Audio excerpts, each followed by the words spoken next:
لا شريك له. আলহামদুলিল্লাহি রাব্বিল আলামিন ওয়াসসালাতু ওয়াসসালামু আলা সাইয়্যিদিল আমবিয়া ওয়াল মুরসালিন ওয়া আলা আলিহি ওয়া আসহাবিহি আজমাইন।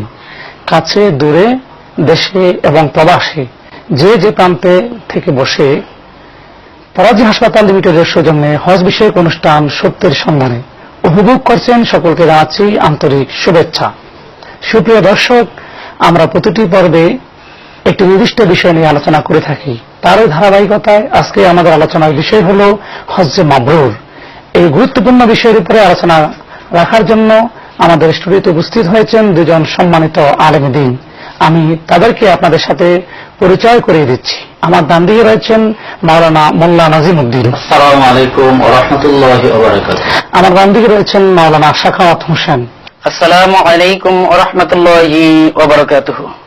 সুপ্রিয় দর্শক, মোহতারাম আলোচকদ্বয়ের সাথে পরিচয়ের পরে আমরা চলে যাচ্ছি মূল আলোচনায়। আমার কাছে জানতে চাই যে হজ্জে মাবরুর জিনিসটি কি? জি, আপনি একটি গুরুত্বপূর্ণ বিষয় প্রশ্ন করেছেন। হজ্জে মাবরুর হচ্ছে ওই হজ, আল্লাহ কোরআনে কারিমে বলেছেন যে ব্যক্তি হজ করলো তার হজের ভিতরে অশ্লীলতা নেই, গীবত নেই, পরনিন্দা নেই। ওই হজটি হচ্ছে হজ্জে মাবরুর। হজ্জে মাবরুর যে ব্যক্তি পাবে, আল্লাহ রাব্বুল আলামিন ওই ব্যক্তিকে এমনভাবে মাফ করে দেন যেন সে মায়ের পেট থেকে সবেমাত্র ভূমিষ্ঠ হয়েছে। হযরতে আয়েশা সিদ্দিকা রাদিয়াল্লাহু তাআলা আনহা থেকে একটি হাদিস বর্ণিত হয়েছেন। তিনি বিশ্বনবীকে বললেন, ইয়া রাসূলুল্লাহ সাল্লাল্লাহু আলাইহি ওয়াসাল্লাম, লোকেরা জিহাদের ময়দানে গিয়ে জিহাদ করে আল্লাহর রাস্তায় শাহাদাত বরণ করে সরাসরি আল্লাহর জান্নাতে চলে যায়, আমরা কি জিহাদের ময়দানে যাব না? বিশ্বনবী বললেন যে না, তোমরা নারীরা হজ্জে মাবরুর করো। যে ব্যক্তি হজ্জে মাবরুর করবে সে সরাসরি আল্লাহর জান্নাতে চলে যাবে। তো হজ্জে মাবরুর এ ব্যাপারে আরো কয়েকটি হাদিস বর্ণিত হয়েছেন। আপনি হজ্জে মাবরুর হওয়ার জন্য কয়েকটি শর্ত আছে। জি। এক নম্বর শর্ত হচ্ছে হজ্জে মাবরুর তারই হবে যার নিয়তের ভিতরে কোনো গলদ ছিল না।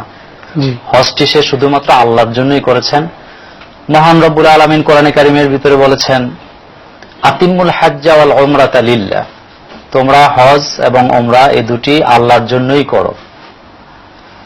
আর যে কোনো কাজ আপনি করতে হলে নিয়ত সহিহ হতে হবে। বুখারীর যে প্রথম হাদিসটি আমরা সবাই জানি যে ইন্নামাল আমালু বিন্নিয়ত, নিয়ত যদি সহিহ না হয় তাহলে আপনার কোন নেক আমলই আল্লাহর দরবারে কবুল হবে না। এক্ষেত্রে হজটা শুধুমাত্র আল্লাহর জন্যই হতে হবে, লোক দেখানো হলে হবে না। অনেকে লোক দেখানো হজ করেন, এটি হলো একটি শর্ত হজ্জে মাবরুর হওয়ার জন্য। দ্বিতীয় আরেকটি শর্ত হলো, আপনি যখন হজ্জে মাবরুর করবেন তখন হজে যাওয়ার আগে কারো হক আপনি নষ্ট করে যেতে পারবেন না। যে বিষয়টি না বললেই নয়, আমাদের দেশে বিশেষ করে বেশি বয়সী লোকেরা হজে যান। তো হজে যাওয়ার আগে আত্মীয় স্বজনকে ডেকে একটা দাওয়াতের অনুষ্ঠান করে থাকেন। তো সারাদিন খাওয়া দাওয়ার পরে বিকালবেলা ছেলে মেয়েকে ডেকে কান্নাকাটি করে বলে থাকেন যে ছেলেদেরকে ডেকে সম্পত্তিটা ভাগ করে দিয়ে যায় যে তুমি ওই ঘরটা নিবা, তুমি ওইটা নিবা, তুমি ওই জমিটা নিবা, তুমি ওইটা নিবা। কিন্তু এই হাজী সাহেব আল্লাহর একটি ফরজ কাজ আদায় করার জন্য যাচ্ছেন, এখানে ছেলেদেরকে বললেন সম্পত্তি ভাগ করে দিয়ে গেলেন, কিন্তু মেয়েদেরকে ডেকে বলে দেয় যে মা, তোমাদেরকে তো কিছুই দিতে পারলাম না, তোমাদের জন্য দোয়া করে দিলাম। এই অথরিটি কিন্তু আল্লাহকে দেয় নাই। সুতরাং এই কাজটি আপনি করলেন মানে মেয়ের হক আপনি নষ্ট করে এখান থেকে চলে গেলেন। এই কাজটিও যদি করেন আপনার হজ, এটা হজ্জে মাবরুর হবে না। হজ্জে মাবরুর হওয়ার জন্য আরেকটি গুরুত্বপূর্ণ যে বিষয়টি, সেটি হচ্ছে আপনি হারাম টাকা দিয়ে হজ করলে হজ আপনার হবে না। হারাম সম্পদ, হারাম মাল দিয়ে যে কোনো ইবাদত আপনি করেন, আপনার ইবাদত আল্লাহর দরবারে কবুল হবেই না। আর হজ্জে মাবরুরের আরেকটি গুরুত্বপূর্ণ বিষয় হচ্ছে, যে ব্যক্তি তালবিয়ার হক আদায় করবে না ওই ব্যক্তির হজ, এটি হজ্জে মাবরুর হবে না। তালবিয়াতে আমরা 5টি কথা বলে থাকি। যেমন আমরা যখন এহরাম পড়ি, এহরাম পড়ার পরে আমরা বলি লাব্বাইক আল্লাহুম্মা লাব্বাইক, লাব্বাইক লা শারীকা লাকা লাব্বাইক, ইন্নাল হামদা ওয়ান নি'মাতা লাকা ওয়াল মুলক। 1 নম্বর কথাটি আমরা বলি লাব্বাইক আল্লাহুম্মা লাব্বাইক, আল্লাহ আমি আপনার সামনে হাজির। আল্লাহর সামনে হাজির হওয়ার মানেই হলো দুনিয়ায় সকল কিছু আমি ত্যাগ করেছি, আমি শুধু আল্লাহর জন্যই এখানে এসেছি। আল্লাহ আমাকে দেখছেন আমি কোন নিয়তে কি করছি, আমার কলবের ভিতরে কি হচ্ছে, আমার নিয়ত কি, এগুলিও কিন্তু আল্লাহ দেখছেন। এটা হচ্ছে এক নাম্বার। যেমন আপনি নিয়তের কথা বলছিলাম, আল্লাহ রাসূল সাল্লাল্লাহু আলাইহি ওয়াসাল্লাম বলেছেন যে তোমরা যখন কোনো নেক কাজ করো তখন তোমাদের মালটা কেমন, তোমার চেহারাটা কেমন, সেটা কিন্তু আল্লাহ দেখেন না, তোমার নিয়তটা আল্লাহ দেখেন, তোমার হৃদয়টা দেখেন, মনটা দেখেন যে তুমি কোন মনে সেটা করছো। তো সেটা আমরা যখন সেখানে যাই আল্লাহকে বলি যে লাব্বাইক আল্লাহ, আমি আপনার সামনে হাজির হয়েছি। তারপরে বলি লা শারীকা লাক, আপনার সাথে আমি কাউকে শরীক করি না। এই কথাটি ওখানে ঘোষণা দেওয়ার পরেও অনেকে হজ করার পর কিন্তু আবার শিরকে মগ্ন হয়ে যায়। যেমন একটি কথা না বললেই নয়, হাজী সাহেবগণ যখন মক্কা মদিনায় থাকেন তখন ওনারা বেদাত এবং শিরিক মুক্ত থাকেন, কিন্তু ওখান থেকে যখন আবার বাংলাদেশে চলে আসেন তখন ওনারা পুনরায় আবার সেই বেদাত শিরিক করতে থাকে। কাউকে যদি আপনি জিজ্ঞেস করেন আপনি তো হজ করে এসেছেন মক্কা মদিনায়, কত সুন্দর সিস্টেম দেখে এসেছেন, ওইটা এখানে ফলো করেন, ওইটাই বাংলাদেশে এসে আবার এগুলি করছেন কেন? উনি বলে না, ওইটা একরকম, আমাদেরটা আরেক রকম। এই কথাগুলি বলে ওনারা পার পেয়ে যেতে চায়।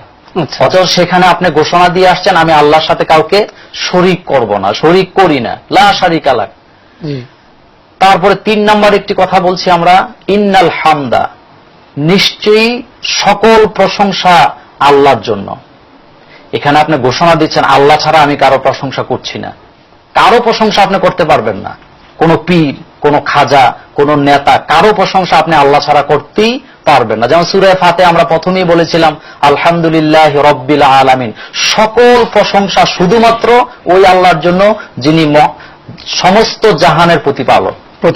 জি, তাহলে হজ্জে মাবরুরের আরেকটি শিক্ষা হলো তালবিয়ার যে শিক্ষাটি, সেটা হচ্ছে আপনি আল্লাহ ছাড়া কারো প্রশংসা করতে পারবেন না, শুধু আল্লাহর প্রশংসা চলবে। মানে হজ্জে মাবরুর মানে হলো যেটা কবুল হয়। জি, যেহেতু কবুল হওয়ার জন্য কতগুলো শর্ত আছে। জি, এর মধ্যে তালবিয়ার হক হচ্ছে একটি। জি, তালবিয়াতে আপনি আরেকটি কথা আমরা বলি অন্নেয়ামাতা, সমস্ত নেয়ামত, অনুগ্রহ আল্লাহ পাকের। এখানে নেয়ামাতুন শব্দের অর্থ হলো সমস্ত নেয়ামত, আমার ছেলে, আমার মেয়ে, আমার বাড়ি, আমার ঘর, আমার সম্পদ, আমার টাকা, আমার জীবন, আমার মরণ, সবকিছুই আল্লাহর। হজ্জে মাবরুর হওয়ার জন্য তালবিয়ার যে আরেকটি শর্ত আছে সেটি হচ্ছে লাকাওয়াল মুলক, সকল ক্ষমতার মালিক আল্লাহ। আমার ছেলে দিয়া, আমার মেয়ে দেয়া, আমাকে সম্পদ দেয়া, সবকিছুই আল্লাহর হাতে, এখানে আর কারো কোনো ক্ষমতাই নেই। কত সুন্দর কথা আমরা সেখানে বলে আসছি, লাকাওয়াল মুলক, সমস্ত মূলক, মালিকানা, সবকিছুর মালিকানা। জি, আসমান জমিন সবকিছুই আল্লাহর, ক্ষমতা আল্লাহর, আল্লাহ ছাড়া কারো কোনো ক্ষমতাই নাই। আমাকে মারতেও পারবে না, আমাকে কেউ বাঁচাতেও পারবে না। মাবরুরের মানে বিষয়টা হলো যতগুলো শর্ত আছে, এই যতগুলো শর্ত আপনি বললেন এগুলো পূরণ করার পরেই বান্দার হজ্জে মাবরুর হতে পারে। হজ্জে মাবরুরটা মানে হলো কবুল, যে হজটা হয়, যে হজটা কবুল হয়ে যায় ডাইরেক্ট, এটার নাম হলো হজ্জে মাবরুর। জি মুহতারাম, ধন্যবাদ, আবারও আসুন ইনশাআল্লাহ। জি মুহতারাম, তো আপনার কাছে আমরা জানতে চাচ্ছি, আমাদের হজের মধ্যে অনেক ধরনের হজ আছে। জি, কেমন? তো একটা হজ হলো হজে আল আকবর। আপনি দয়া করে বলেন যে হজে আল আকবরটা কি? হজ্জে আল আকবর এটা হচ্ছে জিলহজ মাসের 9 তারিখ আরাফার দিন, যদি জুমাবার হয়, শুক্রবার হয়, তাহলে ওই হজটা হজ্জে আকবর হিসাবে গণ্য হয়ে যায়। আর মানুষের জীবনে যদি কেউ হজ্জে আকবর পেয়ে যায়, সে আসলে প্রকৃতপক্ষে একজন ভাগ্যবান ব্যক্তি। কেন ভাগ্যবান? Every man should have an aim in every work, without it he cannot prosper in the battle of life. প্রত্যেক মানুষেরই জীবনের এক একটি করে উদ্দেশ্য থাকে। উদ্দেশ্য ছাড়া মানুষ যদি কোনো কাজ করে তাহলে সে তার জীবন যুদ্ধে জয়লাভ করতে পারে না। একজন মুমিনের জন্য উদ্দেশ্য হচ্ছে আল্লাহকে পাওয়া, আল্লাহকে রাজি করা, আল্লাহকে খুশি করা, আর এই রাজি খুশির মাধ্যমে সে জান্নাতের ফয়সালা করে নেওয়া। জি, আর এই হজ্জে আকবর যদি পেয়ে যায়, আর এটা যদি মাবরুর হজ হিসাবে গণ্য হয়ে যায়, তাহলে তার জান্নাতে যাওয়ার জন্য এটা অন্যতম একটা পন্থা হিসাবে গণ্য হয়ে যাবে। মানে আপনার যদি যে হজের মধ্যে 9 জিলহজ তারিখটা শুক্রবার পরে বা আরাফার দিন, 9 জিলহজ আরাফার দিন হয়, এটা যদি জুমাবার পরে বা শুক্রবার পরে, তাহলে ওই হজটা হলো হজ্জে আল আকবার। আর এটার মর্যাদা বলতেছেন যে হজ্জেল মানে হজ্জ আল আকবার মানে কি বড় হজ, বড় হজ। আমাদের দেশে তো একটা কথা প্রচলিত আছে, হজ্জে আকবরী বলে, আকবরী হজ বলে। হ্যাঁ, আসলে এটা আমরা সাধারণভাবে আঞ্চলিক ভাষায় বলি যে আকবরী হজ, কিন্তু প্রকৃতপক্ষে এটার মূল শব্দ হচ্ছে হজ্জুল আল আকবার। জি, এটা হচ্ছে আরবি শব্দ, আর আমরা গ্রাম্য ভাষায় কি আঞ্চলিক ভাষায় বলি আকবরী হজ। জি, আবার আসবো আপনার কাছে। যে শুনতেছিলাম ওই যে হজ্জে মাবরুর মানে কত করে শর্ত